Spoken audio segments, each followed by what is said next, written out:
स्वागत है जू जू टीवी पर। हमारे चैनल को सब्सक्राइब करें और हमारे साथ मनोरंजन की दुनिया में खो जाएं। यहाँ आपको मिलेगा हर रोज नए और दिलचस्प वीडियो जिन्हें आप मिस नहीं करना चाहेंगे। जू जू टीवी, मनोरंजन का सही ठिकाना। हमारी चैनल को सब्सक्राइब करें। इसी जंगल में कुछ अनेक प्रकार के पक्षी रहते थे। उस जंगल में सभी पक्षी बहुत ईमानदार और मेहनती थे।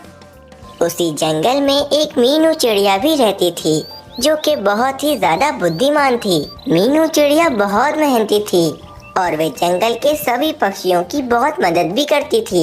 उसी जंगल में एक कालू कौवा अपने परिवार के साथ रहता था। कालू कौवा बहुत ही कामचोर था। कालू कौवा बहुत ज्यादा आलसी था। बस पूरा दिन कालू कौवा अपने घोंसले में बैठा आराम ही करता रहता था। फिर एक दिन मिट्टू तोता मीनू चिड़िया के पास आता है और मीनू चिड़िया से कहता है, मीनू चिड़िया, मैं अभी बादलों के पास गया था। बादल भैया ने मुझे कहा कि कुछ दिनों के बाद हमारे जंगल में बहुत ही तेज बारिश होने वाली है। अभी तक हम लोगों ने अपने घर नहीं बनाए हैं। मीनू चिड़िया, तुम सभी पक्षियों को जाकर जमा करो और उन सब पक्षियों से कह दो कि सारे पक्षी मिलकर जल्दी से अपने अपने घर बना लें, ताकि बारिश के दिनों में हमें बिल्कुल भी दिक्कत ना हो और बारिश के दिन हमारे बिल्कुल आराम से कट जाए। तो फिर चलो मिट्टू तोते, हम लोग जल्दी से सारे पक्षियों को जमा कर लेते हैं और उन सभी पक्षियों को बता देते हैं कि कुछ दिनों के बाद हमारे जंगल में बहुत ही तेज बारिश होने वाली है। इसकी वजह से हम सब पक्षी जल्दी से अपने अपने घर बना लें। फिर मीनू चिड़िया और मिट्टू तोता सारे पक्षियों को जमा करने के लिए चले जाते हैं। कुछ देर के बाद मीनू चिड़िया और मिट्टू तोता जंगल के सभी पक्षियों को जमा कर लेते हैं। मीनू चिड़िया, क्या हुआ? तुमने हम सभी पक्षियों को यहाँ पर बुलाकर क्यों जमा किया है? पक्षी मंडल, मेरी बात ध्यान से सुनो। अभी मिट्टू तोता बादलों के पास गया था। बादलों ने मिट्टू तोते से कहा कि कुछ दिनों के बाद हमारे जंगल में बहुत तेज बारिश होने वाली है और अभी तक हम सभी पक्षियों ने अपने पक्के घर नहीं बनाए हैं। मैंने बस तुम लोगों को यहाँ पर यही बताने के लिए बुलाया है कि हम सभी पक्षी बारिश से पहले पहले ही अपने पक्के घर बना लेते हैं। हाँ मीनू चिड़िया, तुम बिल्कुल ठीक कहती हो। हमें अपने पक्के घर बना लेना चाहिए। तो फिर चलो पक्षियों, हम सभी पक्षी मिलकर अपने अपने लिए लकड़ियाँ ढूंढ लेते हैं और फिर हम उन लकड़ियों से अपने मजबूत घर बना लेंगे। इस जंगल में कितनी बारिशें होती हैं और अब मुझे लकड़ियाँ ढूंढनी पड़ेंगी।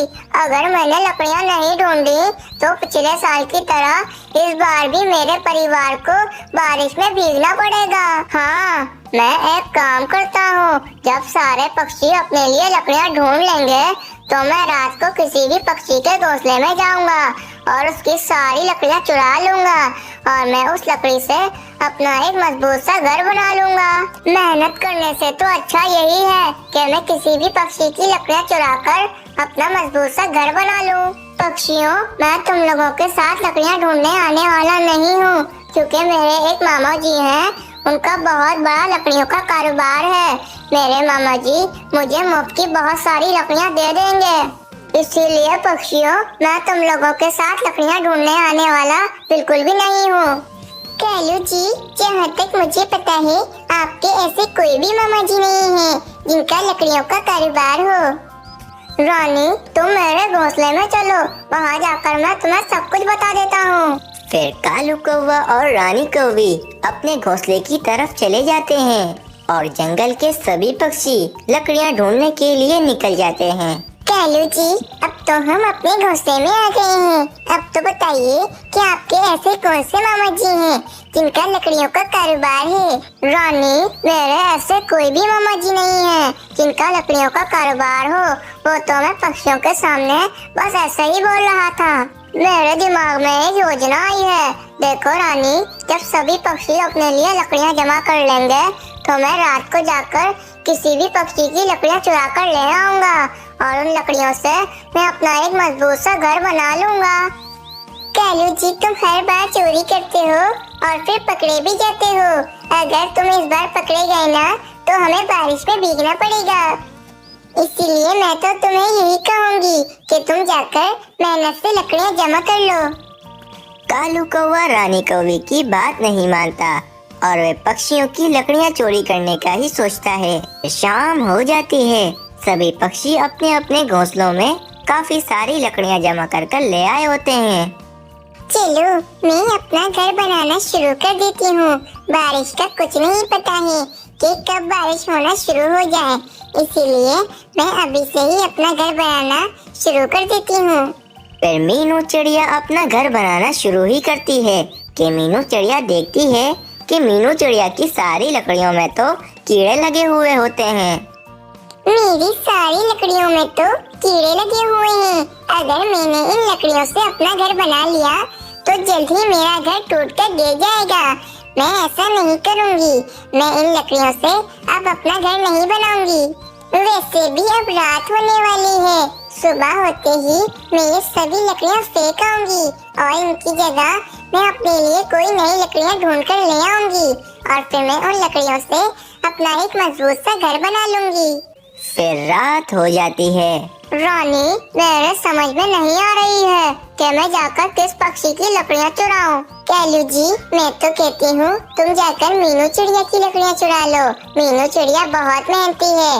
वे दोबारा से अपने लिए कोई नई लकड़ियाँ ढूंढ लेगी। ठीक है रानी, अगर तुम कहती हो तो मैं जाकर मीनू चिड़िया की लकड़ियाँ चुरा कर ले आता हूँ। फिर कालू कौवा मीनू चिड़िया की लकड़ियाँ चुराने के लिए वहाँ से चला जाता है। अरे वाह भाई, मीनू चिड़िया ने तो बहुत सारी लकड़ियाँ जमा की हैं। इन लकड़ियों से तो मैं अपना बड़ा सा मजबूत सा घर बना लूंगा। मीनू चिड़िया की आँख खुले इससे पहले मैं ये सारी लकड़ियाँ ले जाकर अपने घोंसले में रख आता हूँ और फिर सुबह होते ही मैं अपना मजबूत सा घर बनाना शुरू कर दूंगा। कालू कौवे को ये नहीं पता होता कि मीनू चिड़िया की लकड़ियों में कीड़े लगे हुए हैं और फिर कालू कौवा वे लकड़ियाँ लेकर अपने घोंसले की तरफ चला जाता है। सुबह हो जाती है। मीनू चिड़िया भी उठ जाती है। ये क्या, मेरी लकड़ियाँ कहाँ गई? लगता है रात में काफी तेज हवाएं चल रही होंगी जिसकी वजह से मेरी लकड़ियाँ इधर उधर कहीं उड़ गई होंगी। चलो वैसे भी कोई बात नहीं, मुझे भी कीड़ों वाली लकड़ियाँ फेंकनी ही थी। चलो मैं जाती हूँ और मैं जाकर अपने लिए कोई नई लकड़ियाँ ढूंढ लेती हूँ। रानी, चलो अब सुबह हो गई है। हम दोनों मिलकर इन लकड़ियों से अपना घर बनाना शुरू कर देते हैं। फिर रानी कौवी और कालू कौवा उन लकड़ियों से अपना घर बनाना शुरू कर देते हैं। अगली सुबह हो जाती है। कालू कौवे और रानी कौवी ने अपना एक बड़ा सा घर बना लिया होता है और अब तो उस जंगल में सभी पक्षियों ने अपने मजबूत से घर बना लिए होते हैं और मीनू चिड़िया ने भी अपना एक मजबूत सा घर बना लिया होता है। लेकिन कालू कौवे का घर कभी भी गिर सकता था क्योंकि कालू कौवे ने उन कीड़े वाली लकड़ियों से अपना घर बनाया था। फिर अगले दिन काफी तेज बारिश होना शुरू हो जाती है। सभी पक्षी आराम से अपने घर में बैठे हुए होते हैं और वे कालू कौवा और रानी कौवी भी आराम से अपने घर में बैठे हुए होते हैं। देखा रानी, इस बार मैंने तुम्हें बारिश से भीगने से बचा लिया है। मैंने ये कितना मजबूत घर बना लिया है और मैंने मीनू चिड़िया की लकड़ियाँ चोरी करी। ये बात तो अभी तक किसी भी पक्षी को नहीं पता चली। मैंने बोला था ना तुम्हें रानी, इस बार कालू तुम्हें बारिश में भीगने नहीं देगा।